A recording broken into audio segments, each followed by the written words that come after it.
சாதி பிறப்பால் வருவதில்லை, வளர்ப்பால் வருவது என்பதை ஆழமாக பதிவு செய்திருக்கிறார்.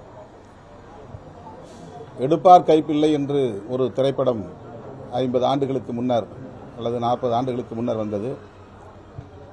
உயர்ந்த கல்வி பெற்ற குடும்பத்தில் பிறக்கிற பிள்ளை மிக சாதாரண குடும்பத்தில் வளரும்.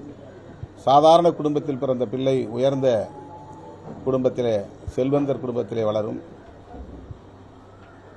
தாழ்ந்த குடும்பத்திலே பிறந்த பிள்ளைக்கு தாழ்ந்த புத்தி இருக்கும், அல்லது உயர்ந்த குடும்பத்திலே பிறந்த பிள்ளைக்கு உயர்ந்த புத்தி இருக்கும் என்பது இல்லை. அப்படி ஒரு வரையறை இல்லை.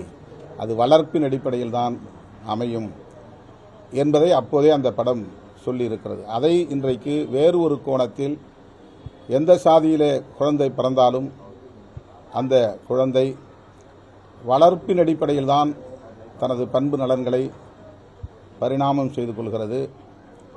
அந்த அடிப்படையில் தான் அது வளர்ந்து இயங்குகிறது என்பதை இந்த திரைப்படம் மிக அழகாக விவரிக்கிறது. பொதுமக்களிடையே பல கேள்விகளை எழுப்பக்கூடிய வகையில்